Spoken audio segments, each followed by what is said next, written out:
రాకేష్ రెడ్డి గారు, పాల్వాయి హరీష్ గారు, రామారావు గారు, అదేవిధంగా గణపాల సూర్యనారాయణ గారు, మాజీ మంత్రివర్యులు విజయరామారావు గారు, మాజీ పార్లమెంట్ సభ్యులు మోహన్ రావు గారు, ఓబీసీ జాతీయ అధ్యక్షులు, రాజ్యసభ సభ్యులు, పార్లమెంటు కమిటీ సభ్యులైనటువంటి పెద్దలు, మాజీ అధ్యక్షులు డాక్టర్ కె లక్ష్మణ్ గారు,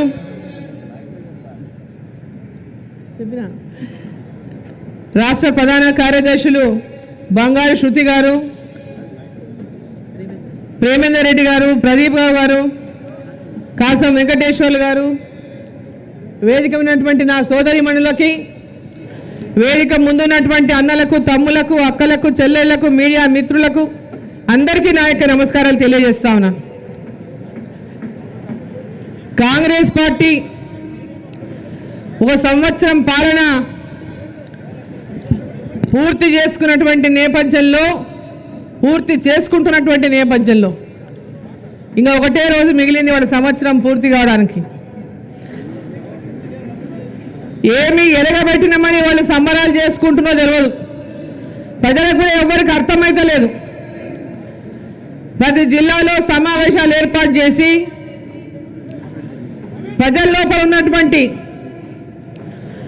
అసంతృప్తిని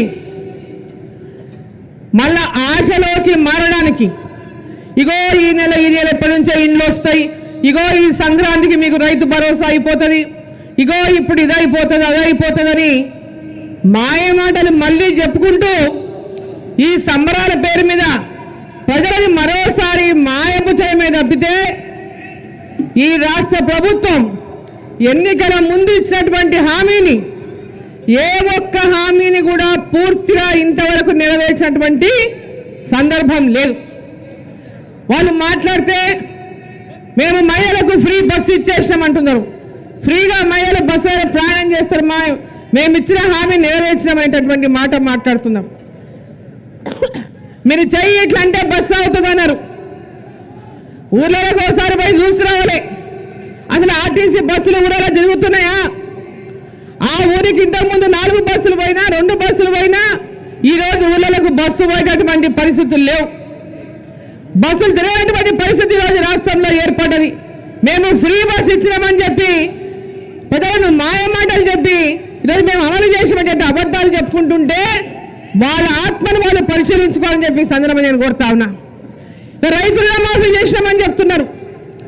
70 లక్షల మందికి రైతు రుణమాఫీ చేయాల్సినటువంటి అవసరం ఉంటే కేవలం 22 లక్షల మంది రైతులకు రైతు రుణమాఫీ చేసి మేము రైతు రుణమాఫీ అమలు చేసాము, ఈ దేశంలో ఎవరు చేయలేనటువంటి మాట మాట్లాడుతున్నారు. ఈ దేశంలో హామీ ఇచ్చింది కదా మీరు, రైతులకు 2 లక్షల రుణమాఫీ చేస్తాం. మీరు ఎన్నికల ముందు ఏం చెప్పింది రైతులను? మీరు బ్యాంకులలో 2 లక్షల రూపాయలు అప్పు తీసుకొచ్చుకోండి, మేము రాగానే డిసెంబర్ 9కి మా సోనియమ్మ పుట్టినరోజు నాడు రుణమాఫీ చేస్తామనేటటువంటి హామీ ఇచ్చిండ్రు. మరి సంవత్సరం అవుతుంది, ఇప్పటిదాకా రైతులకు రుణమాఫీ ఎందుకు జరగలేదు పూర్తిగా అని చెప్పి నేను ప్రశ్నిస్తా ఉన్నా. సంవత్సరం అవుతున్నా పూర్తిగా రుణమాఫీ ఎందుకు కాలేదని చెప్పి నేను ప్రశ్నిస్తా ఉన్నా. రైతు భరోసా, రైతు బంధు పథకానికి రైతు భరోసా పేరు పెట్టి సంవత్సరానికి 10,000 కాదు, మేము వస్తే 15,000 ఇస్తామని చెప్పిండ్రు కాంగ్రెస్ పార్టీ వాళ్ళు. సంవత్సరానికి 15,000, ఎకరాకు పంటకు 7,500 చొప్పున 2 పంటలకు సంవత్సరానికి 15,000 ఇస్తాం రైతులకి, కౌలు రైతులకు కూడా 15,000 ఇస్తాము, ఉపాధి హామీ కూలీలకు 12,000 ఇస్తామని చెప్పిండ్రు సంవత్సరానికి. మరి ఇప్పటికీ ఏ ఒక్క గ్రామంలోనైనా ఏ ఒక్క రైతుకైనా రైతు భరోసా అందించిండ్రా? ఏ ఒక్క కౌలు రైతుకైనా రైతు భరోసా అందించిండ్రా? ఏ ఒక్క ఉపాధి కూలీలకు మీరు 12,000 రూపాయలు అందజేసిండ్రా? ఏ ముఖం పెట్టుకొని మీరు ఈ సంబరాలు చేస్తా ఉన్నారని నేను ప్రశ్నిస్తా ఉన్నా. మహిళలకు మహాలక్ష్మి 18 ఏళ్ళు పైబడిన మహిళలకు అందరికి కూడా ప్రతి మహిళకు నెలకు 2,500 రూపాయలు ఇస్తామని చెప్పి మాట చెప్పిండ్రు. మరి సంవత్సరం అయిపోయింది, పోయిన డిసెంబర్ 9కి ఇస్తామన్నారు కదా, మరి ఈ డిసెంబర్ 9 వచ్చింది, ఇప్పటిదాకా ఏ ఒక్క మహిళకైనా 2500 రూపాయలు నెలకు మీరు ఇచ్చిందా అని చెప్పి నేను ప్రశ్నిస్తా ఉన్నా. ఏ ముఖం పెట్టుకుని మీరు సంబరాలు చేస్తా ఉన్నారని నేను ప్రశ్నిస్తా ఉన్నా. కళ్యాణ లక్ష్మి 1,00,000 రూపాయలతో పాటు తులం బంగారం అన్నారు. ఏ ఒక్కరికైనా తులం బంగారం ఇచ్చిందా అని నేను ప్రశ్నిస్తా ఉన్నా. ఏ మొహం పెట్టుకొని మీరు సంబరాలు చేసుకుంటారని చెప్పి నేను ప్రశ్నిస్తా ఉన్నా. నిరుద్యోగులకు నెలకు 4,000 రూపాయలు నిరుద్యోగ భృతి ఇస్తామన్నారు. డిగ్రీ చేస్తున్నటువంటి అమ్మాయిలకు ఎలక్ట్రిక్ స్కూటర్లు ఇస్తామని చెప్పి మాట చెప్పిండ్రు. మరి ఇప్పటిదాకా మీరు ఇచ్చిన హామీలన్నీ ఎవరైనా మీరు ఇచ్చిన హామీనా లేకుంటే ఇంకా వేరే వారు ఇచ్చిన హామీలను మేము ప్రశ్నిస్తున్నామని చెప్పి అడుగుతా ఉన్నా. మేము ఎందుకయ్యా నెరవేరుస్తారు మీరు ఇచ్చిన హామీలంటే, భారతీయ జనతా పార్టీ మమ్మల్ని విమర్శిస్తుందని చెప్పినటువంటి అన్న వాళ్ళుగా నోరుకి ఎంత వస్తే అంత మాట్లాడుతున్నారు. అసలు ఈ ముఖ్యమంత్రిది అసలు నోరేనా? అది నోరేనా? ఒక ముఖ్యమంత్రిని చూసినాం గతంలో, కేసీఆర్.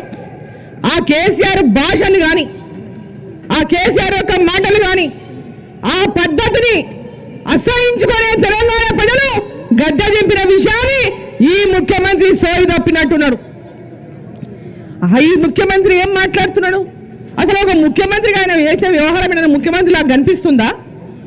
ఎక్కడైనా ఒక ముఖ్యమంత్రి మాట్లాడేటటువంటి భాషనే మాట్లాడుతున్నాడా? మాట్లాడితే నేను కేసీఆర్ కంటే తక్కువైపోతానేమో, తిట్టకుంటే కేసీఆర్ కంటే నేను ఎక్కువ తిడితేనే నేను ముఖ్యమంత్రి అనిపించుకుంటానేమో అని తిడుతున్నాడు పోటీపడి. మాట్లాడితే కేంద్ర ప్రభుత్వాన్ని తిడతాడు, మంత్రులను తిడతాడు, ఎంపీలను తిడతాడు, నరేంద్ర మోదీ గారిని తిడతారు. అయ్యా, మీరు ఏం ప్రజలకు మాట ఇచ్చిండ్రో మీరు ఇచ్చిన మాట నిలబెట్టుకోనండి. ఢిల్లీలో పోయేమో ఆడ పోయి లోపల ఇచ్చి కాగితాలు ఇచ్చి లోపలనేమో అడుక్కొని వస్తారు, బయటకు వచ్చేమో ఇంకో రకంగా మాట్లాడతారు. ఇది ఏ ముఖ్యమంత్రికైనా గౌరవమైనటువంటి భాష, మాట, తీరు. ఒక ముఖ్యమంత్రి కనీసం ముఖ్యమంత్రి అయ్యేంత వరకు ఆయనకు ముఖ్యమంత్రి అవుతారనేటటువంటి నమ్మకనే లాటరీ తగిలింది, లక్కీ లాటరీ తగిలి ముఖ్యమంత్రి అయ్యిండు. ఆ లక్కీ లాటరీ తగిలినప్పుడైనా కనీసం అరే 10 వచ్చింది, నాకు ఈ పదవి కన్నా గౌరవాన్ని, ఆ కుర్చీ కన్నా గౌరవాన్ని పెడతామనేటటువంటి సోయి లేదు. ఒక ప్రభుత్వం గతంలో ఒక కుటుంబం పాలిస్తే ఈరోజు ఇంకో కుటుంబం పాలన, ఏం మార్పు లేదు. ప్రజలేమో మార్పు కోరుకొని ఓటేసిండ్రు. ఈరోజు ప్రజలంతా కూడా ఇటువంటి మార్పు కాదు మేము కోరుకున్నది, ఇటువంటి మార్పు కోసం మేము ఓటు వేయలేదు. ఒక నియంత పాలన వద్దని, ప్రజలకు ఇచ్చిన హామీలు నెరవేర్చినటువంటి ప్రభుత్వం మాకొద్దని ఈ రాష్ట్రంలో కక్ష సాధింపులకు పాల్పడి కేవలం ఒక కుటుంబం ఈ యొక్క తెలంగాణ రాష్ట్రం యొక్క సంపదనంతా కొల్లగొడుతుంటే, రాష్ట్రాన్ని అప్పుల పాలు చేస్తే, ఆ అప్పుల పాలు చేసినటువంటి రాష్ట్రాన్ని రక్షించుకోవాలని ప్రజలందరూ భావించి మార్పు కోరుకొని ఈ రాష్ట్ర ప్రభుత్వం ఉన్నటువంటి పార్టీని గెలిపిస్తే, ఈరోజు వీళ్ళు ఏం చేస్తున్నారు? లంకె బిందెలు ఉన్నాయనుకున్నా, నేను ఖాళీ బిందెలు ఉన్నాయని చెప్తున్నాడు. లంకె బిందెలు ఉన్నాయని ఎట్లా అనుకుంటావు? ఎన్నికల ముందు అందరు చెప్పిందే కదా 1,00,000 కోట్ల అప్పులు ఉన్నాయని. 6 లక్షల కోట్లు 7 లక్షల కోట్ల అప్పులు ఉన్నాయని మేము చెప్పినాం, మీరు చెప్పిండు. లంకె బిందెలు ఎక్కడ ఉన్నాయనుకున్నావు? లంకె బిందెలు దోచుకోవడానికి కోసం వచ్చినావా, ప్రజలకు పని చేయడానికి వచ్చినావా అని చెప్పి నేను ప్రశ్నిస్తా ఉన్నా. అక్కలారా, అమ్మలారా, తెలంగాణ ప్రజలారా, ఏ ఆశతో ఆశయంతో మీరు ఈ ప్రభుత్వాన్ని గెలిపించిండ్రో, ఈ ప్రభుత్వం ఈ పరిపాలన అందించడంలో కానీ, ఈ ముఖ్యమంత్రి ఈ రాష్ట్రాన్ని పరిపాలించడంలో కానీ పూర్తిగా విఫలమైండ్రు. ప్రజలందరూ ఆలోచించాలి. ఈ రాష్ట్రంలో ఒక సుపరిపాలన రావాలి. రేపు రాబోయేటటువంటి స్థానిక సంస్థల ఎన్నికల్లో భారతీయ జనతా పార్టీని గెలిపించి రాబోయే కాలంలో ఈ రాష్ట్రంలో మార్పు రావాలి. నరేంద్ర మోదీ గారి యొక్క నేతృత్వంలో తెలంగాణ కూడా భారతీయ జనతా పార్టీ అధికారంలోకి వచ్చినాడే తెలంగాణ రాష్ట్రం యొక్క రాత మారుతుంది. కానీ అంతవరకు ఈ తెలంగాణ రాష్ట్రాన్ని అప్పుల పాలు చేయకుండా ఈ తెలంగాణ రాష్ట్రాన్ని రక్షించుకోవడానికి అందరూ ఏకమై రాబోయేటటువంటి స్థానిక ఎన్నికల్లో భారతీయ జనతా పార్టీకి మద్దతు ఇవ్వండి. ఈ యొక్క కాంగ్రెస్ పార్టీ యొక్క వైఫల్యాలను భారతీయ జనతా పార్టీ మీకు ఇచ్చిన హామీలను నెరవేర్చే వరకు ఎదురొడ్డి పోరాడి మీకు న్యాయం చేయ వరకు పోరాడుతుందని చెప్పి తెలియజేసుకుంటూ భారత్ మాతాకి దయచేసి ఈ గ్రౌండ్లో ఎంతమంది ఉన్నారో అంతకు రెట్టింపు సంఖ్యలో ఆ గేట్ దగ్గర రోడ్ల పైన ఉన్నారు. పోలీసులు ఎవరిని కూడా ఆపొద్దు, తొందరగా లోపలికి వచ్చే విధంగా చేయాలని ఇప్పుడే మన జాతీయ అధ్యక్షులు బయలుదేరారు. కొద్దిసేపట్లో ఇక్కడికి చేరుకోబోతున్నారు. కాబట్టి దయచేసి అందరినీ కూడా లోపలికి పంపించవలసిందిగా కోరుతున్నాను. ఇప్పుడు మన యొక్క మల్కాజ్గిరి పార్లమెంట్ సభ్యులు గౌరవనీయులు శ్రీ ఈటల రాజేందర్ గారిని మాట్లాడవలసిందిగా కోరుతున్నాను.